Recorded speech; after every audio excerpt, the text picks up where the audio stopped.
Mr. Bernardin, hello, sir. Hello, gentlemen. How are you? I'm very well. You? I'm fantastic. That is I wonderful to am hear. terrific. And that is also no longer a code for things are awful, as had been for the last, 8 months/4 years. Now, things are fantastic. I take it your meeting went well then. It did, yes. And also the election went well. Yes, yes, it did. Yes. He's done. Well, he's going to be good claw marks all across the walls, aren't there, the whole way out? Oh yeah, just smearing everything with shit. I was going to say, we're Brits and we know it's good news, so it says a lot, doesn't it? We need to dispose of ours now. Well, yeah. I can't help you there. No, I know, but still. Congratulations. Just huge. It's so good. It's so good. That Van Jones video from CNN, every time I watch it, is just, absolutely beautiful. Oh, wonderful. Well, thank you for doing this. I really, really appreciate it. Yeah, no problem, man. I'm looking forward to it. It should be fun. It should be fun. Definitely. Basically, what I do is I do a little intro, just introducing who you are and whatnot, and we just ask a bunch of questions. Then I will answer the questions volleyed my way. That sounds wonderful. It's generally how these things work. Right. Ladies and gentlemen, you know what I'm going to say. We have an amazing guest. Now, it's no secret, I'm a huge Kevin Smith fan. I've even got the man on my forearm. Now, sometimes through fandom, you discover amazing, talented people you just need and want to know more about. And today's guest is one of those people. Today's guest is a writer of TV and comic books, a journalist, a podcaster, you name it, he's probably done it. Today, we welcome to USUK Chronicles, Mr. Black Man Beyond, Marc Bernardin. Hello, gentlemen. You name it, I've probably done it. Like, wow. I mean, there's some murders I haven't done. Just some. Some murders I haven't done. I can't take credit for all of the murders. Well, I was going to ask you how your year's been, but you've just explained yourself already. Yeah, no, I've been really busy with murder and covering up said murder. Yeah. At some point, this podcast will now be evidence on the eventual murder trial. I was like, dude, you admitted to murder. Like a lot of murder. I saw on your Twitter, I think it's from yesterday, that someone had sent you money and put it as murder. Yeah. It's like, geez, you can't just like, oh, that's funny, but at some point, my Venmo feed will be used as evidence against me in a court of law. This is going to show up in the next couple of weeks, and you're like, oh, God. Damn it. All right. Pack up everything. We're on the lam again. But no, in all seriousness, though, how has your year been? This has been a year that could not have been predicted in any way, shape, or form. It's been, luckily the work that I do does not necessarily require me to be into an office. And there's also work that can continue while so much of the rest of both, America and the world is shut down. So it's been this weird survivor's guilt kind of feeling of like I know it's awful. Like, it's not like awful for me in the ways it's awful for most people, which is I'm still getting to make money. I'm still getting to do my job. I'm still getting to put food on the table if we can find it. I'm still getting to buy toilet paper when you can find it. But, it's just emotionally, it's been a chaotic year, to say the least. And even though I've been able to work on, television shows that, I've been staffed on, and so I'll go on the Zoom every day and do my job. The enterprise work of like, I want to write something new. I want to make something up out of whole cloth and just see if I can put it into the world has been stultifyingly low. Because this has been an ongoing trauma, and it's very, very hard to be creative when you're in the middle of trauma. And it's a trauma that we haven't been able to actually, recover from or heal from or power through because it changes all the time. Every day, every week, there's some new element to it that you couldn't have foreseen and therefore haven't been able to prepare for. I remember trying to write comics post 9/11, this sort of immediate aftermath of that. Like, and it was awful and it was hard and it was, just spiritually and socially and and nationally crumbling, but it was an event that we could power through and recover and heal from. Whereas this is this ongoing state of chaos that it's so impossible. The sand is shifting beneath your feet, and it's just really hard to build those calluses when suddenly all of the stimuli is coming from places you didn't expect it. So it's been a weird 8 months. Only in the last 2 have I been able to actually like sort of plant my feet and get any real work done, and it's been great, and it's been fantastic because that's the lifeblood of my existence is being able to make shit up for money. And so now that I can do that again, it feels much better. Good. I mean, it doesn't help, obviously, when you're now former president. I'm sorry that I even called him that.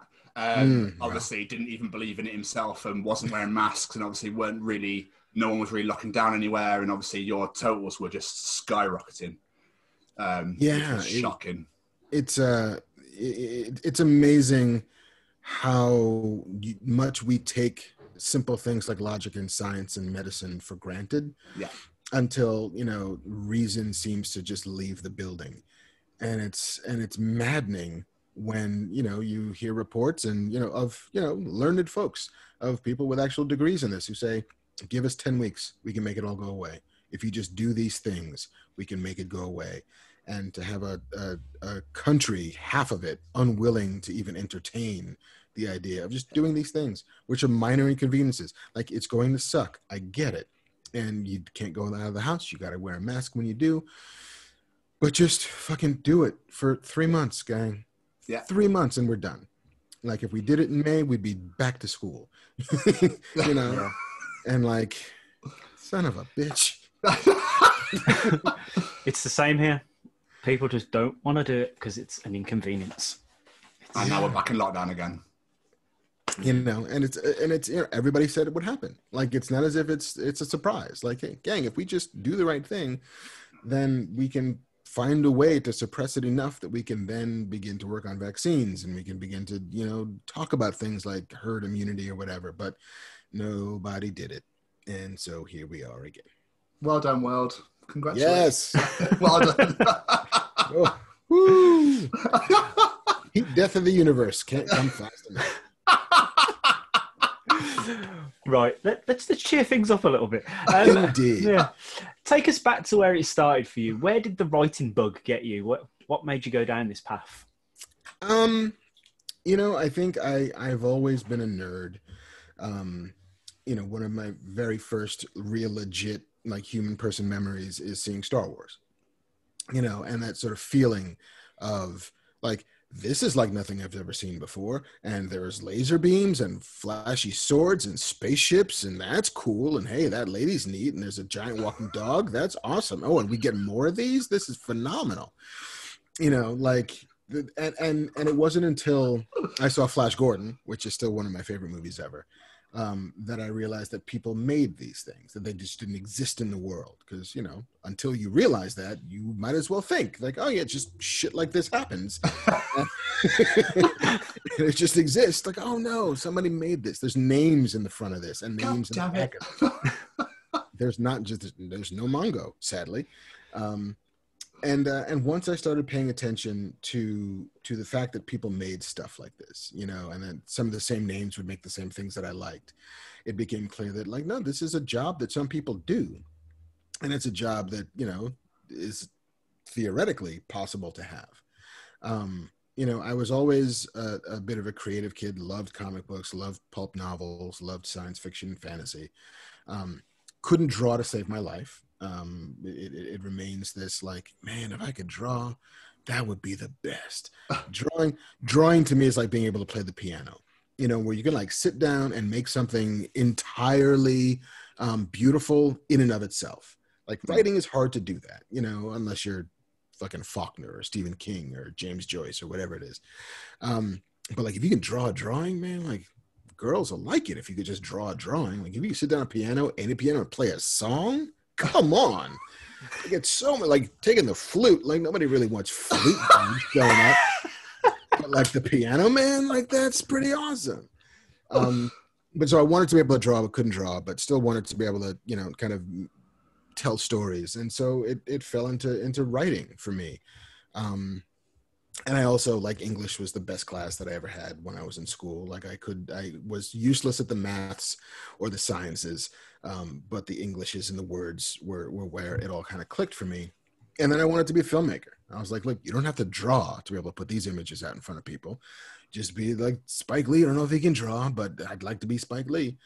And so went to university with an eye towards being a filmmaker, and then made a bunch of short films that all turned out bad because nobody cared about them as much as I did. You know, like you need an army of people to make a movie that comes out the way anybody envisions it. And if that army of people are apathetic at best, and absent at worst, then you're kind of left kind of holding the camera by yourself and shooting yourself. And this was way before TikTok, and that was not a viable way to make a career. But if I was writing, like the screenplay, like I can obsess over that. I can make that the best that I can make it, and then whatever happens after that is out of my hands. And so that's when I sort of, you know, kind of drilled down and decided, like, I think I want to be a screenwriter. And then didn't do it for 20 years. I became a journalist, which, you know, is a lot of the muscles are the same, you know, especially in TV writing. You know, you're writing to a deadline, you're writing to a length, you're telling stories to convince people to do things. Like, I was an entertainment journalist. I wasn't like covering murders or anything. I would come to murder later as a hobby. But you know, covering TV shows and movies is like basically convincing people to either go see these TV shows or not. And being able to make that case was interesting and rewarding and ultimately useful to figure out, like, if I'm trying to convince a person how to spend 2 hours of their time, it's not totally alien to then try and convince somebody to give me $100 million to make a movie that will make other people spend a lot of their time on.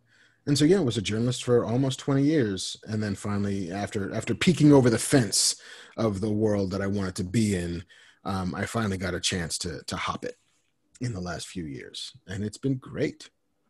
That's good. I mean, you've mentioned murder quite a few times now, Mark. I'm starting to get slightly concerned. Well, you should. I mean, we're a a nation and an ocean away. I think you're fine.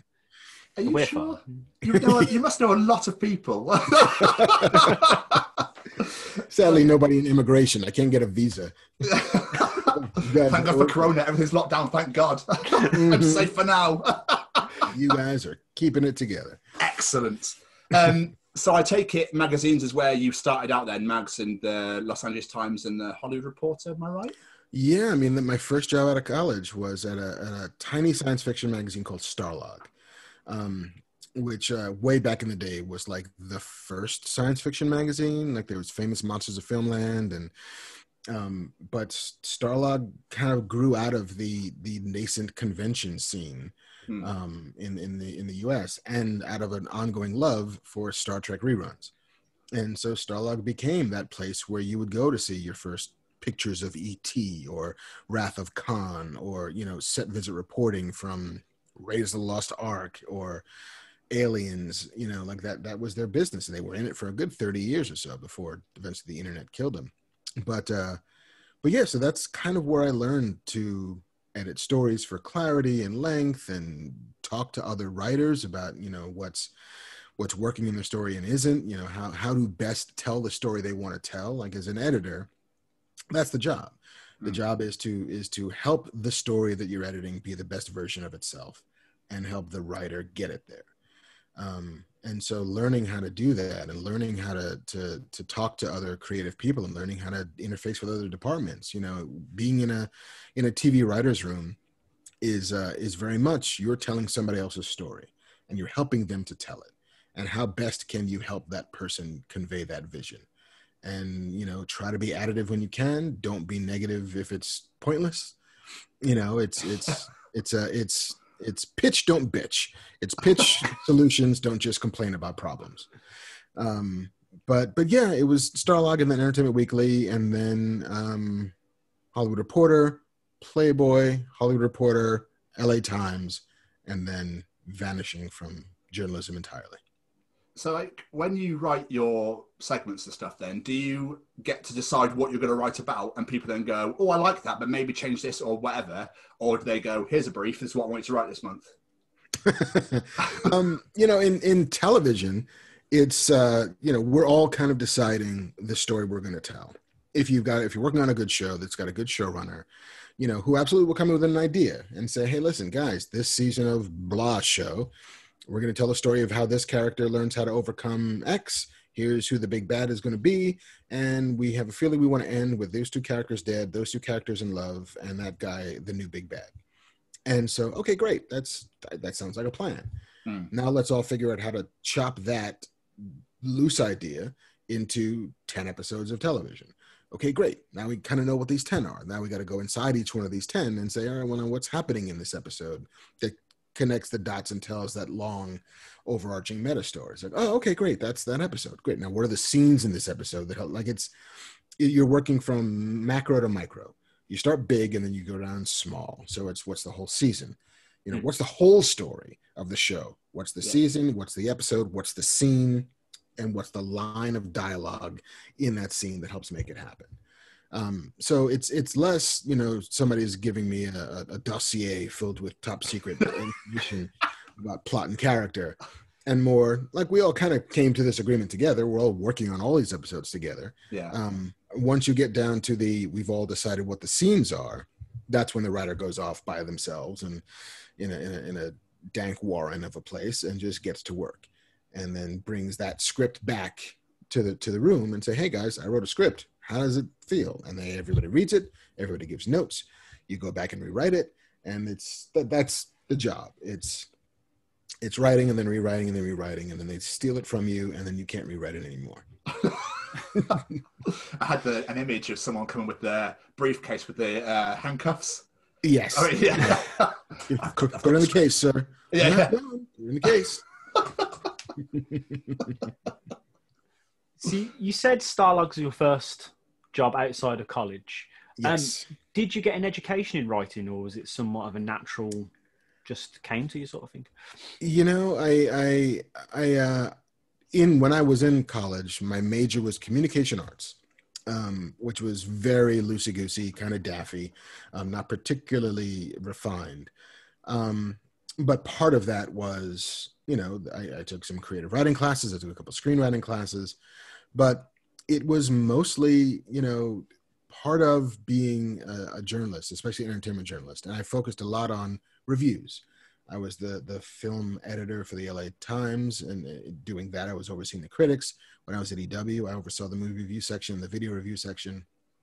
And so much of, I think, for me, learning how to write was watching movies that I loved over and over and over again, and then trying to take them apart and figure out why they worked.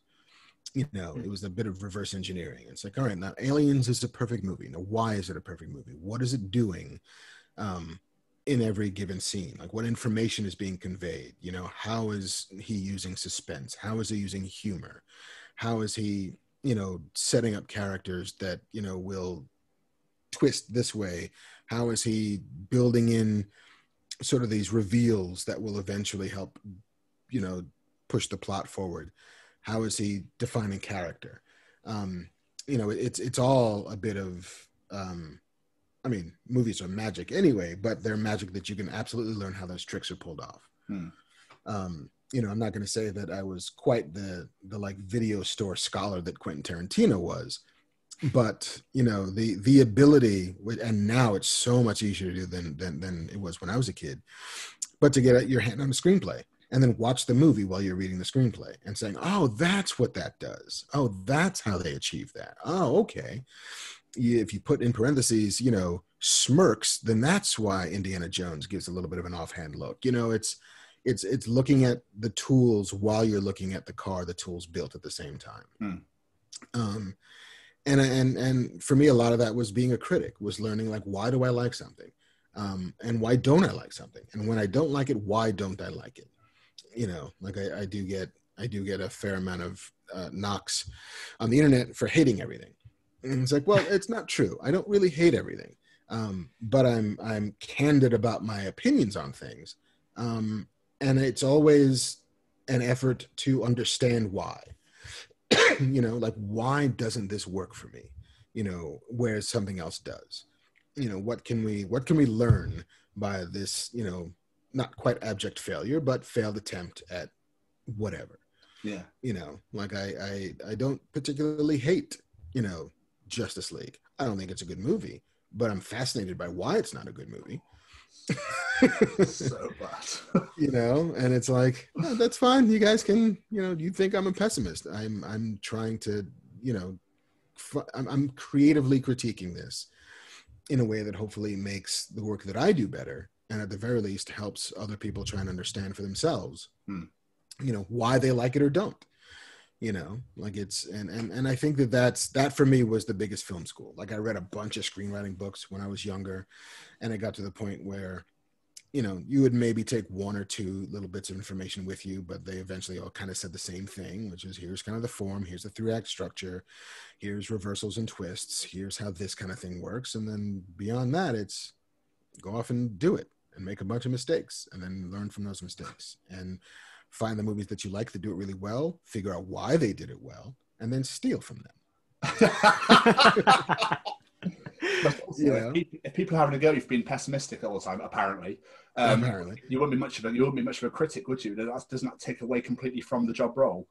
Yeah, I mean, and it's also, and I learned from a lot of really smart critics. One of my favorites of which was Lisa Schwartzbaum, who's one of the film critics for Entertainment Weekly, and I remember she gave like Kangaroo Jack an A, and I was like, why does Kangaroo Jack get an A?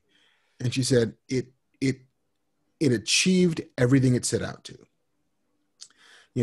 It might have set a relatively low bar, but it cleared it in high fashion.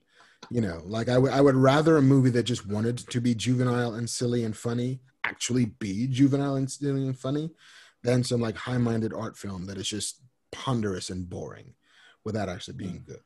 It's like, so be the best version of the thing you're trying to be. And I always kind of took that with me of like, there's no value judgment on the kind of movie you're trying to make. Just, did you do what you set out to do?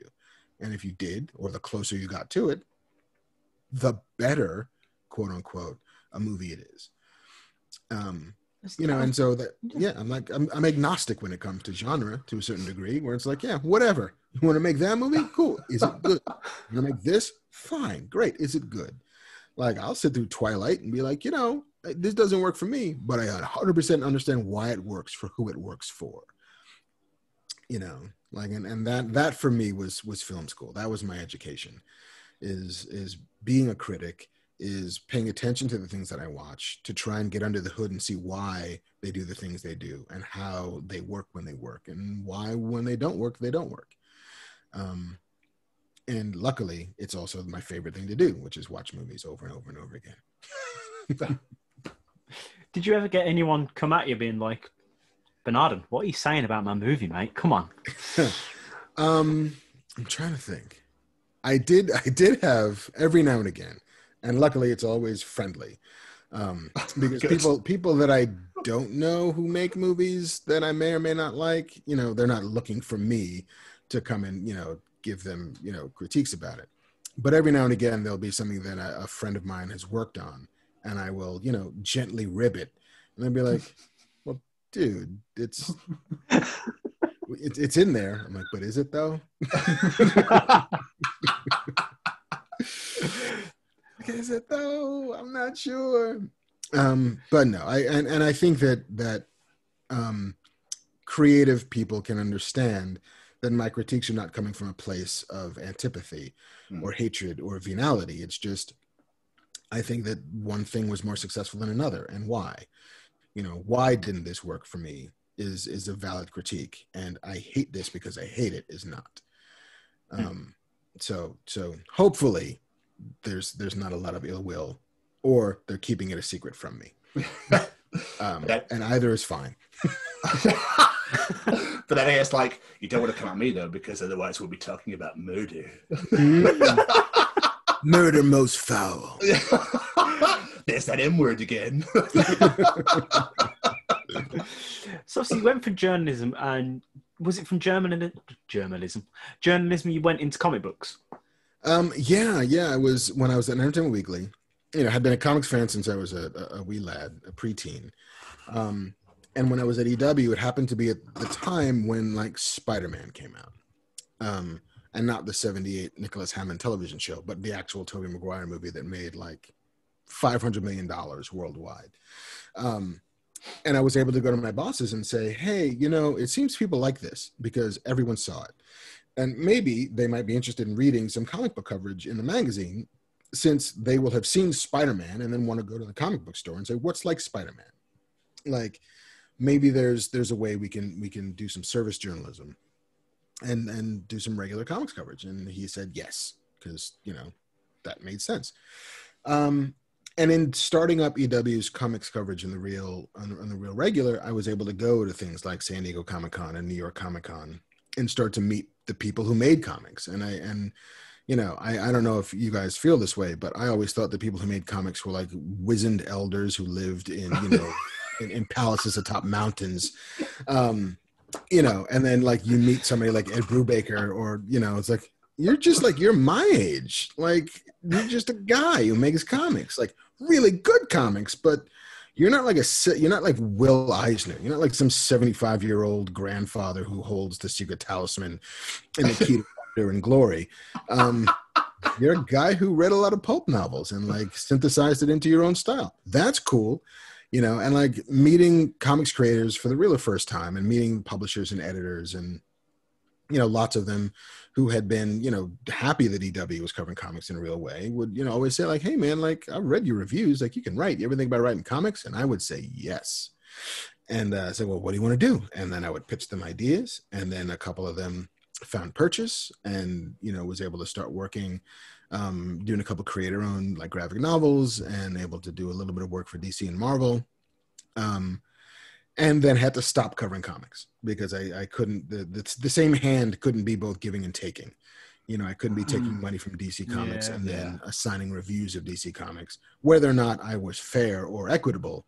Just the illusion of conflict of interest was enough to make it that I could no longer cover comics. But the seed had been planted in EW. It kept on going after I stopped doing it.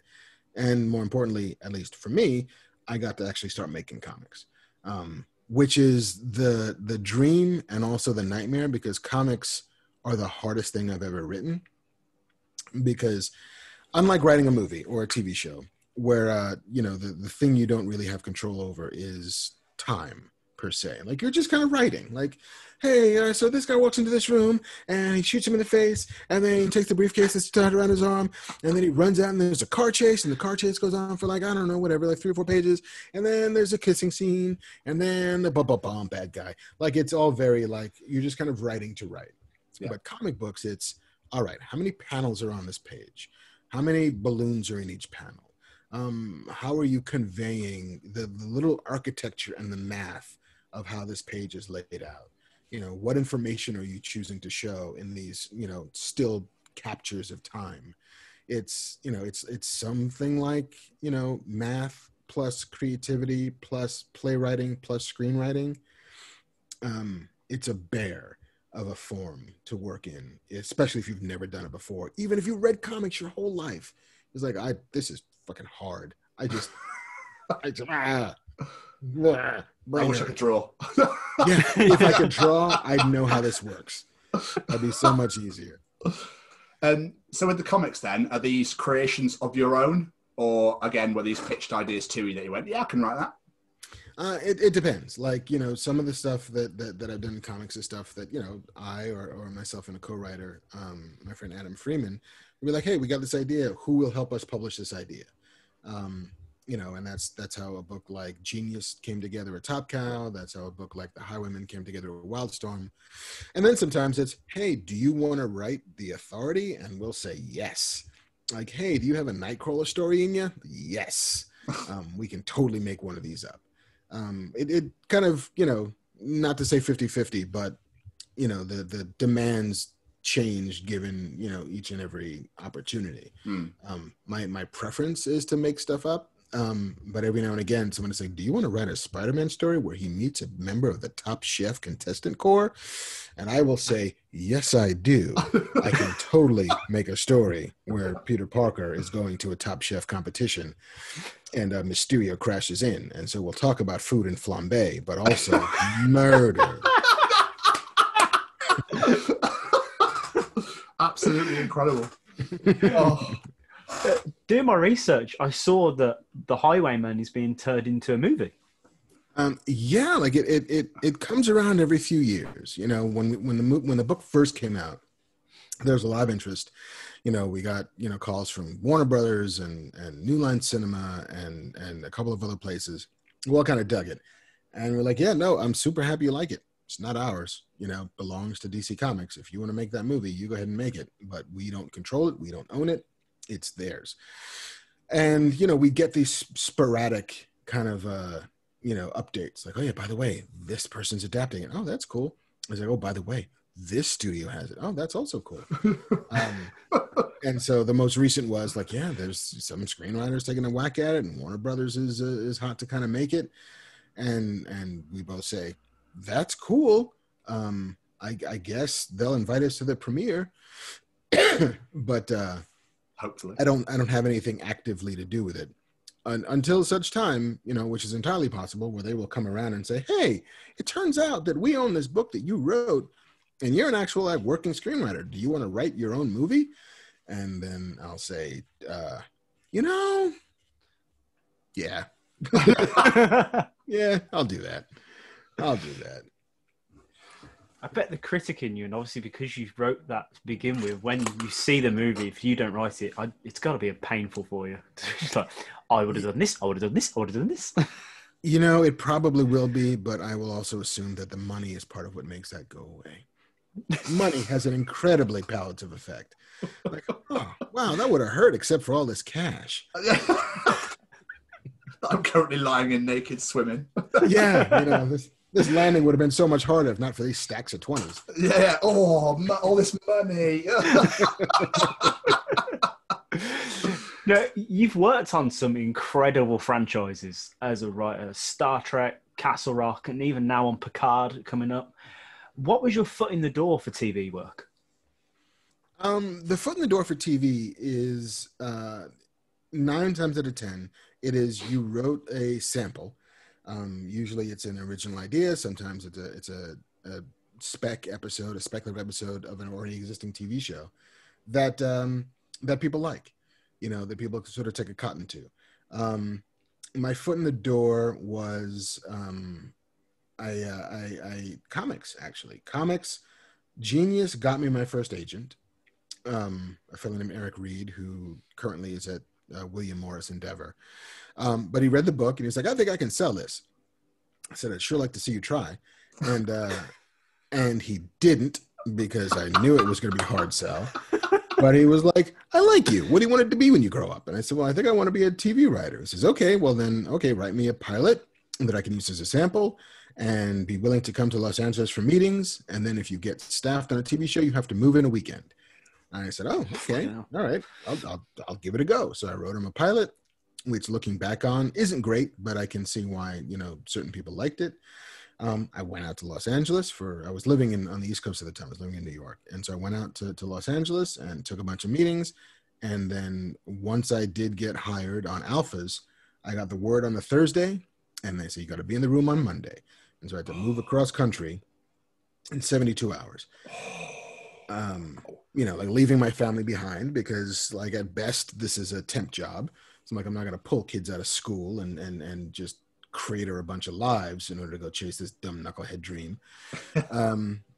But it's always a piece of material that at least gives people the sense that you can perform, that this is a job you can do.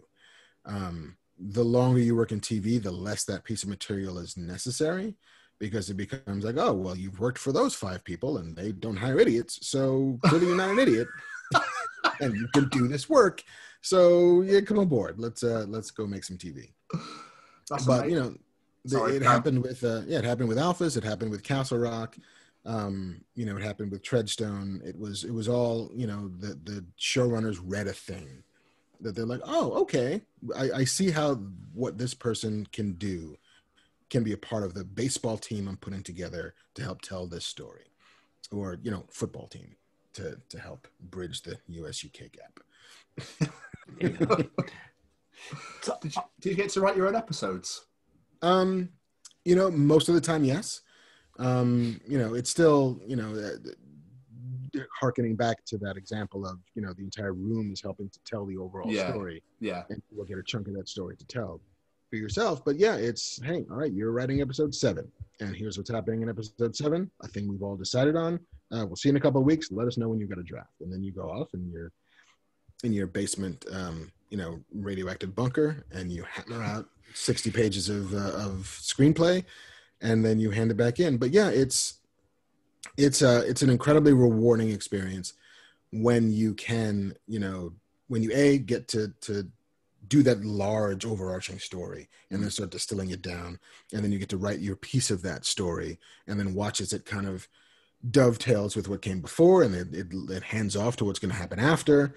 And then, you know, if you're lucky enough to be on set and watch actors say lines that you wrote while you cringe in the corner saying, oh my God, are they actually saying that? Because that doesn't sound like it works.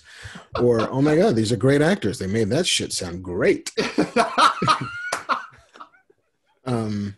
It's you know, and then getting to see it on TV. Like it's a ridiculous process that has its share of rewards and also occasional pains from beginning to end. But it's not so bad. That's as far amazing, as jobs go, it's not so bad.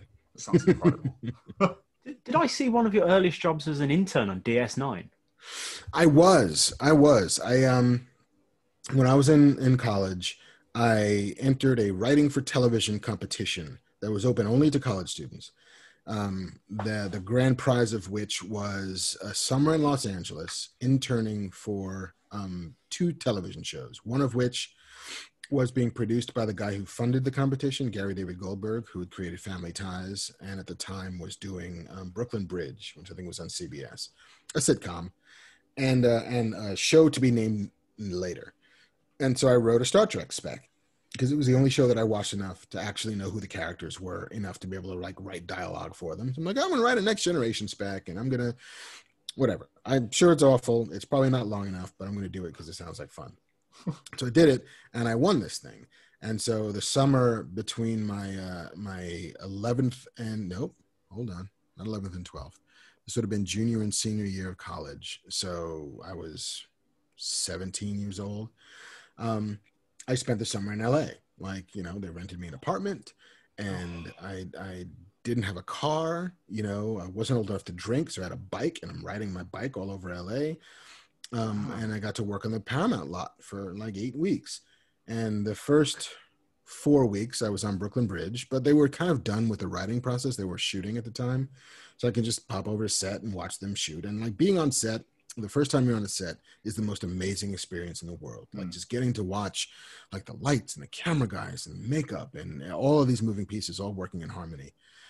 The second day you're on a set is like watching paint dry because you've seen it all. It's no longer like, you know, whiz bang, oh my God, this is the magic behind the magic. It's a bunch of people sitting around waiting to work.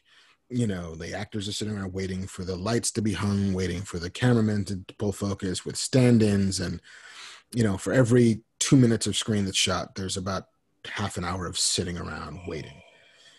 Sometimes longer if there's like an action setup or something. So, you know, bored out of my mind. They were like, well, okay, the first half you're going to do on this show, and then you wrote an episode of Star Trek. We're on the Paramount lot. Gary David Goldberg, who runs this show, is best friends with Rick Berman, who runs Star Trek. Maybe you can do the back half on Star Trek. And I said, yes, I would love to do that. And so that's pretty much exactly what happened. And it was between seasons 5 and 6 of Next Generation, but they had just shot the pilot for Deep Space Nine and were starting to gear up for season 1 of Deep Space Nine. And so that's kind of where I ended up gravitating towards, because it was all so new and it was all kind of beginning, and it's all, you know, just building a show kind of from the ground up. And Star Trek was an amazing experience because it was the first time that I'd been around other writers who did this for a living. Part of the Star Trek ethos at the time was anybody could submit a script to Star Trek. You know, they had an open submission policy. It was the only show on television that had that. But if you were a fan, if you were an aspiring writer, if you were anywhere in the world who wanted to tell a Star Trek story, you had a shot at doing it. You could write your script, you could send it in, somebody would read it, always the interns. That was their job. We were the first line of defense. You know, and if there was something we liked, we would kick it up. And if there's something that we thought was just garbage, we would throw it in the trash. But, you know, and for some people, it yielded careers like Jane Espenson, who was on Buffy and Angel and a bunch of shows. She's phenomenal. Got her start, you know, writing spec scripts for Star Trek, mailing them in blind, and got a call saying, we're going to buy this episode from you. A fellow named Jose Molina did the same thing. I think Ron Moore came in through the slush pile, who would then go on to make Battlestar Galactica and For All Mankind and Outlander.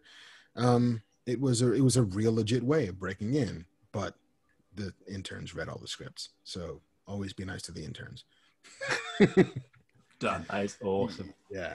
But and the guy who was running Deep Space Nine at the time, Ira Stephen Bear, would 20 years later hire me for Alphas. He was also the showrunner on Alphas, and he was like, "Hey, are you that guy? You're from the Bronx, aren't you?" I was like, "Yeah, I'm from the Bronx." Like, I remember you. What a job. Oh, that's awesome.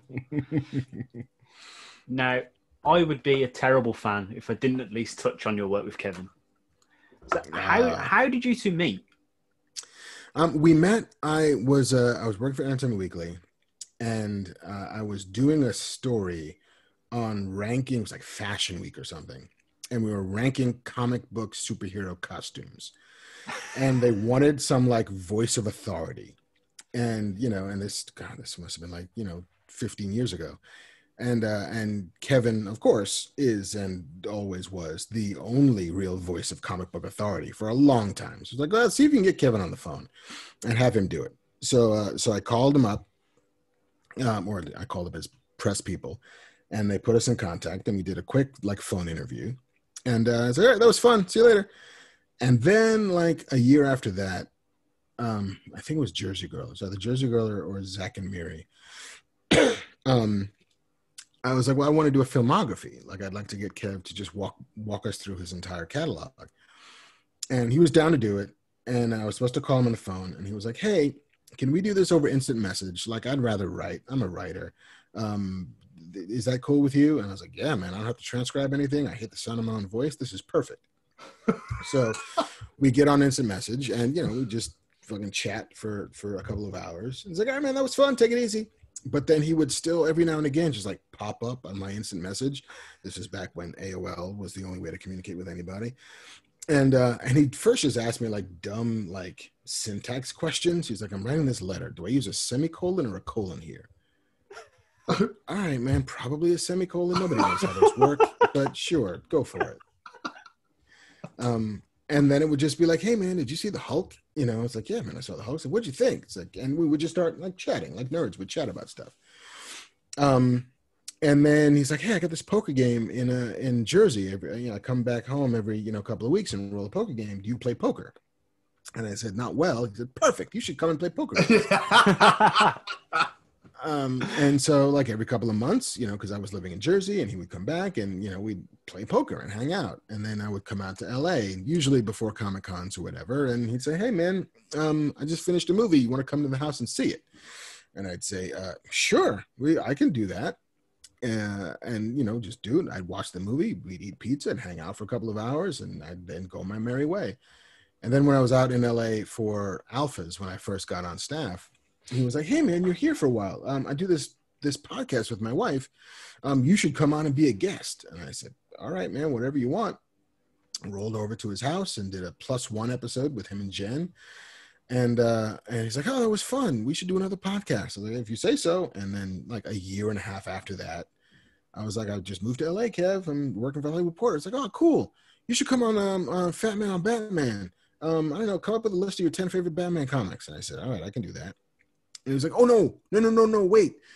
Let's do a commentary track for this new Dark Knight Returns animated show that's coming out. It's like, oh, all right, that sounds like fun. So we did that. was like, oh, that was cool. We should do the other Batman movies. I was like, all right, sure, that sounds like fun. And so we did a bunch. And then he was like, well, Gotham is about to premiere. We should do like Gotham. Let's do the same thing for Gotham. All right, man. We did like 2 for Gotham. And we're like, we should stop doing this for Gotham because it's not that great. But I like doing this podcast. Let's just, and his favorite part of it was we were like the utility belt. We'll just talk about the general pop culture news. We're going to open up the utility belt and see what's happening in the world of geek. It's like, we should just do a podcast that's like just that. I said, all right, that's cool. So you want to be the co-host? Sure. Do I have to do anything? No, just show up. Like, okay, that's cool. And then he was like, hey, man, do you mind if we put up some cameras in here? Little GoPros, whatever. Maybe we'll stream it to YouTube. It's like, yeah, man, sure, that's fine. Like, hey, man, do you want to go on the road? Like, okay, yeah, we could do some dates, around the country and maybe overseas. Sure, that's cool. Hey, man, like it's basically him going, hey, man, do you want to? And me going, yeah, sure, that sounds like fun. Like, hey, man, do you want to help me do a Master of the Universe? Sure, that could be a hoot. Like, hey, man, do you want to work on a question? We'll try and do that for DC. It's like, sure, that sounds like fun. Damn, I've just become the yes man, where he comes up with ideas and I say, that sounds great. If I'm honest, I'm surprised you're still asking the question. I mean, I don't think I've ever said no. I just love that you could tell you've heard that from him so many times. The way you do his "Hey man" sounds exactly like the way Kevin says it. It's brilliant. And so it's basically been Kevin having ideas, me more often than not agreeing with them, and both of us coming from this place of we would be talking about this anyway. Like we would both go and see Aquaman and probably spend a couple of hours in a parking lot talking about it anyway, because that's what nerds do. That's my entire formative experience of being a nerd, going to see movies with other nerds, and then spending most of the following night still in the parking lot before you get in your cars talking about it. And instead it's, all right, we'll do a podcast about it. Like, here's all the shit that's happening that we care about. Here's the movies coming, the TV shows coming, the news that's coming down the pike that we would be interested in knowing if we were nerds. Just talk about it. And it's been transformative for me in lots of ways. Mostly good, occasionally bad. Because I never for a second fancied myself a public figure. Any sort of notoriety was not on the vision board that I would have had for myself. And so there's a level of public profile that took some adjusting and getting used to. It's been overwhelmingly good for the most part, with the occasional pockets of, oh, we're going to do this now, huh? All right, sure. It's death threat season, I guess. So, all right, fair enough. Sally forth. So did you ever think that, because everything you've said so far, did you ever think that your life would go the way it has? Did you ever think you'd be in the position you are today? No. I mean, for the first chunk of my professional life, it was a lot of going through doors that were open to me. Yeah. Like I took an internship to get out of college at Starlog. They offered me a job. I said yes. Like I reached out. A friend of mine said, hey, you should come to work for Entertainment Weekly. They're looking for smart people. And so I reached out and they said yes. And, the Hollywood Reporter came together because a friend of mine had a friend who was running it, who's also looking for smart people. I was looking to move to LA and it all kind of came together. The TV doesn't land in your lap 9 times out of 10. Like you got to want that and you got to go for it. And so the level of siege that I had to mount in order to make television actually happen was heretofore unbelievable even unto myself, but it worked. But I never would have imagined that I'd be a podcaster. I never would have imagined that anybody would recognize me in the world. Like the weird imbalance of fame. I remember trying to explain to my son. He's like, you have a lot of friends. I was like, no, see, here's the thing. A friend is if you walk up and you see them in the crowd, you know who they are as much as they know who you are. Yeah. Like this bit is like, I don't know that person at all, but they know me. And that's weird. And I don't think it ever gets not weird. especially if it's not a thing you ever really sort of factored in. Like fame was nothing I prepared for. Yeah. Even the minuscule level of lightweight fame I might have, I can still walk through an airport without everybody stopping me. Unlike Kev, who like has to move like a shark, because if he stops moving, then hey, there's 15 people who want a picture or want to say hi or whatever it is. But yeah, I could not have planned this life, but I don't regret any of it. No, and it's amazing. I think it's absolutely incredible, everything that you've done, like the plethora of stuff that you've done, and now you're sat here talking to two idiots like us. And we massively appreciate you taking time out to sit here with us. We really do appreciate it massively. No, man, it's my pleasure. Like it's you picked the sweet spot of like, hey, you know what? It's nobody's going anywhere. Yeah. In our house. Like, can you break off 45 minutes? Like, yeah, I can do that. Yeah, we're dreading the world coming back together because we're like, can you come on my podcast? No, I'm busy. Fuck. I'm sorry. I'm actually going to be a place doing a thing. Probably committed those murders I was talking about. It's really cut down on my murder quotient. I'll have to make up for that on the backside. Yes. Now, if you don't mind, we've had some questions come in from our listeners. If you don't mind answering some. Absolutely. For sure. So Ben Gummery asks, any updates, news on the Masters of the Universe series? I have no updates that I can share beyond the fact that, the more I see of it, and I've seen a handful of it, the more impressed I am by it. It looks phenomenal. The cast is fucking bonkers. Spot on. It seems as if next year is the year. At least that's what I've been told. And not that I'm telling tales out of school, but I could not tell you when in 2021 you'll get to see it. But the more I get to see, the more I want to see, which I think is the preferred fuel-air mixture. Well, yeah. Nick Brody says, who was your hero growing up? Who was my hero? I'm going to assume that he means real world hero as opposed to fictional hero. We'll go with that one. Sounds better. But trying to think. When I growing up, it was probably somebody like, because it's hard to have that perspective as an old ass person if that person wasn't like dominating your life. It's not like I'm a gymnast, and so I was growing up like, man, Nadia Comaneci, like she's the one. I just want to be that girl. I just want to be in that tutu, and I want to be dancing like the wind. That's all I want. I didn't quite have that person. I guess the closest that I had in a real sort of intellectual kind of way was probably George Lucas. Like the more that I had heard about, the making of Star Wars, the work that it took to make Star Wars, the path that he had to follow to get that done, and then the ability to stick to those guns and deliver something that nobody had seen before, nobody knew would work. Like it's so easy to look back on Star Wars as if it must have been a slam dunk, but it wasn't, for any number of reasons, and not the least of which was George himself. Like he was an indie filmmaker making this giant thing with an indie sensibility. And it's, it would be so easy to look at that script and say, hey man, your main character doesn't show up for the first like half an hour. Like maybe you might want to fix that. And he's like, no, this is the way I want to tell this story. Like, oh shit. All right, man, I guess,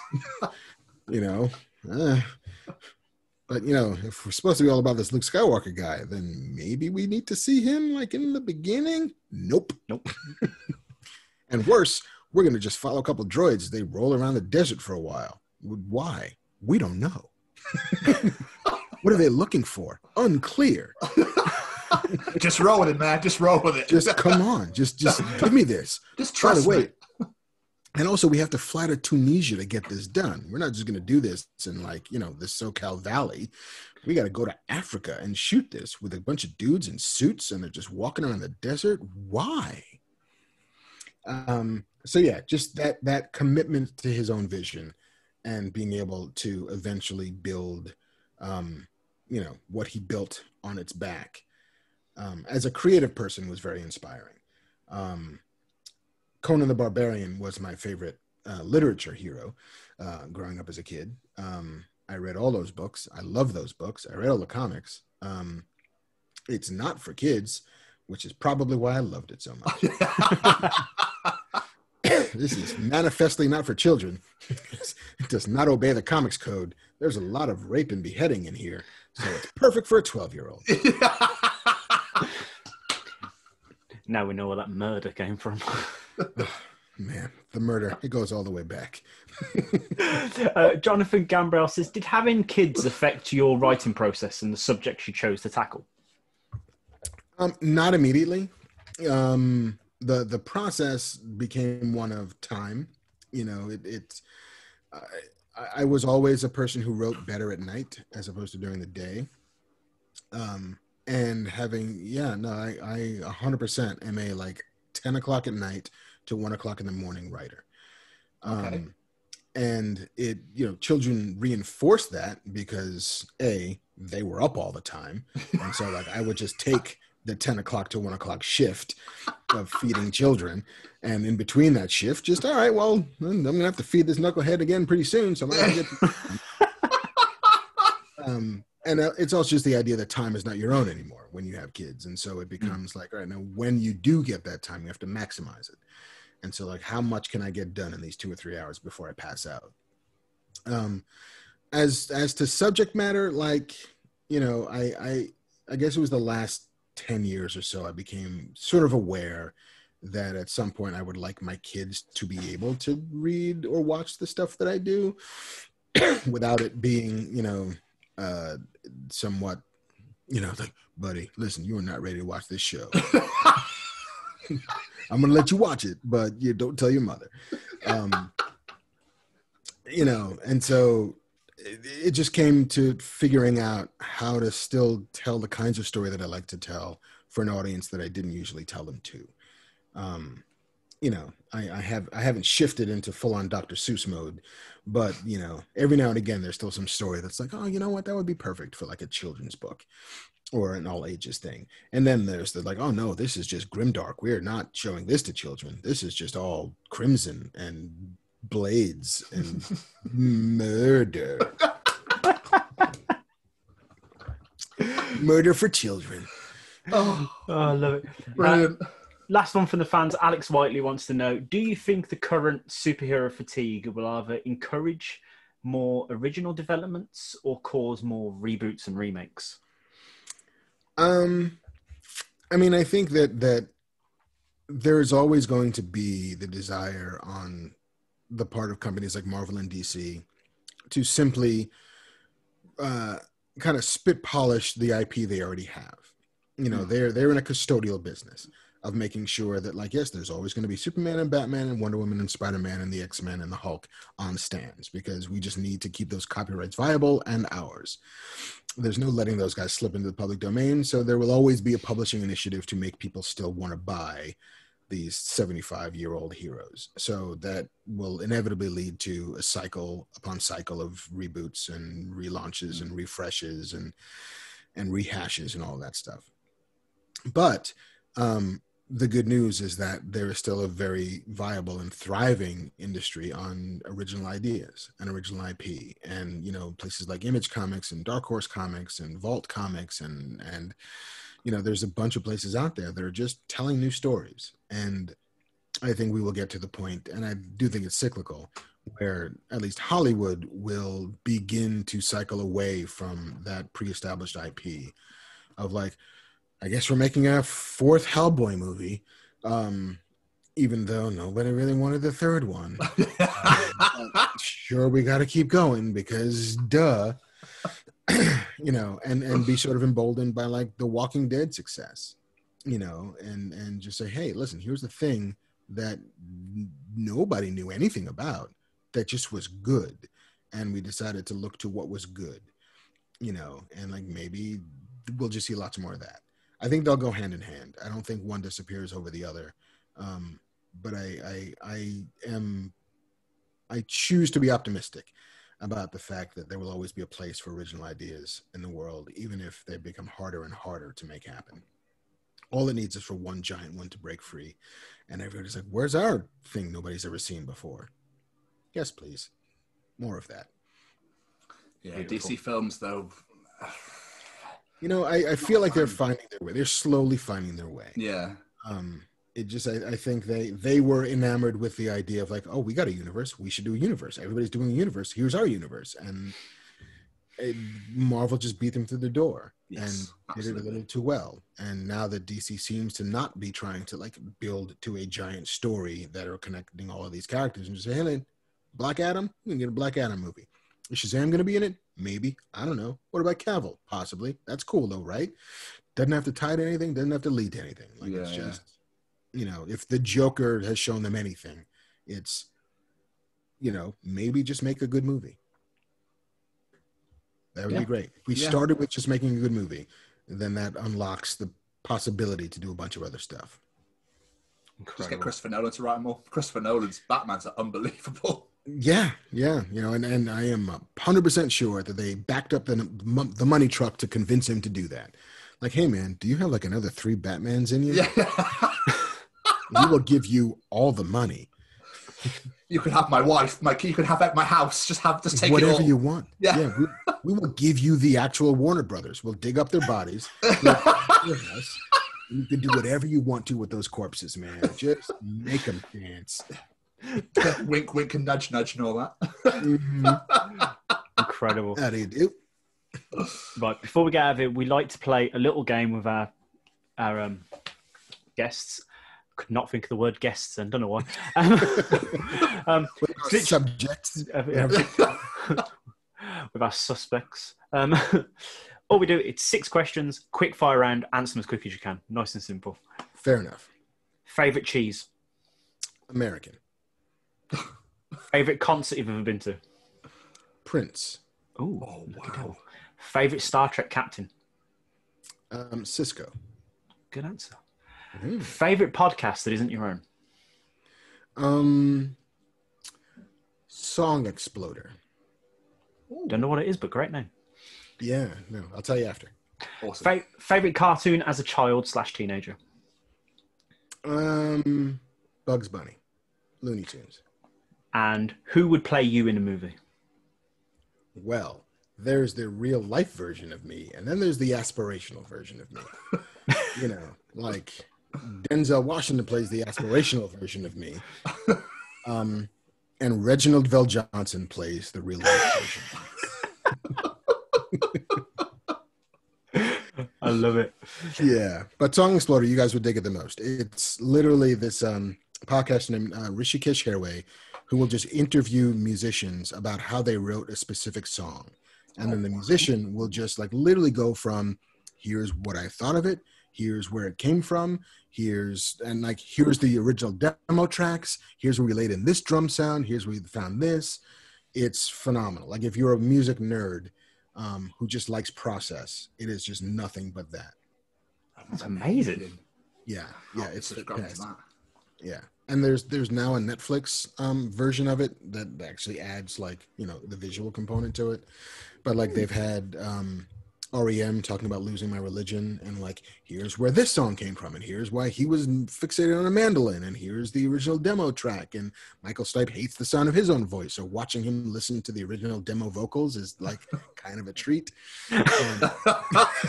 He's like, no. So yeah, no, if you're a music head, it's totally the jam for you. I'll check that out. Mark, you have been incredible. Before we get out of here, is there anything you want to plug, send people to check out or anything like that? I don't quite have anything out in the world that requires plugging at the moment.